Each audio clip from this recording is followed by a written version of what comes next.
Hello, this is Pastor Katie with another spiritual practice for your day. And today we are in my kitchen because we are making communion bread. Communion bread is an unleavened bread, meaning that there is no yeast or rising agent in it. Traditionally, it's a flat, small piece of bread.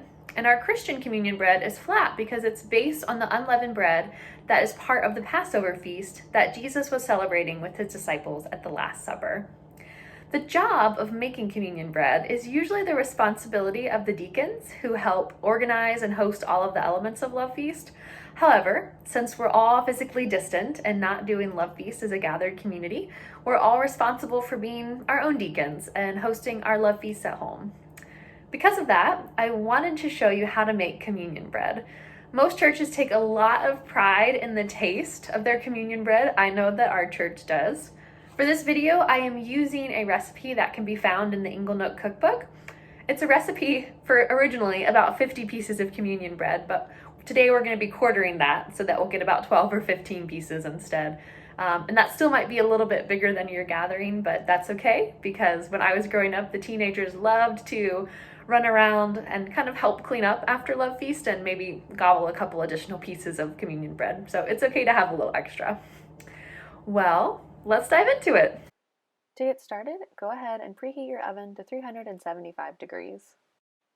For quartering this recipe, you'll need a half a cup of flour, a half a tablespoon of sugar, 2 tablespoons cold butter, and 2 tablespoons of cream.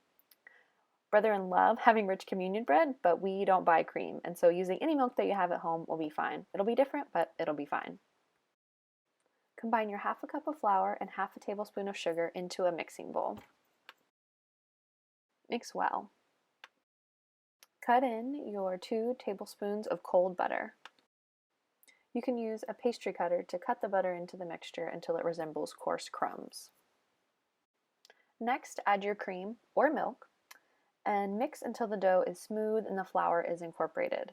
I ended up having to add an additional tablespoon of milk, and so you might have to do that as well. Once your dough has come together and is smooth, transfer it to a lightly floured surface and roll out as thin as possible. I am probably not using proper pastry technique, but try to handle the dough as little as possible and get it as thin as possible.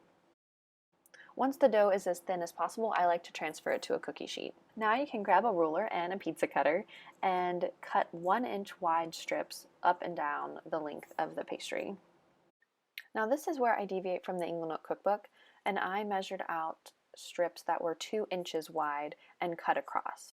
Because most Love Feasts that I have attended, you take a piece of communion bread and hold it with a neighbor, and then you all break it along that perforated line that I'm making with the fork. And now that I am looking at this, it looks like we're going to have a lot more pieces than 12 to 15, but that's okay. It's a good thing. After it's all perforated and marked, you can place it in the oven for 15 minutes.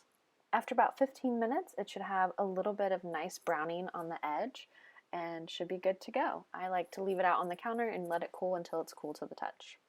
This is the communion bread that we made today. Now you'll have some communion bread of your own to celebrate your Love Feast at home with, and a few extra pieces to save for later or snack on. Well, thank you so much for joining me today. It's been a blessing to have you in my kitchen and to make communion bread together. I hope that your Love Feast and this Holy Week is a blessing to you. And thanks for joining me. Bye!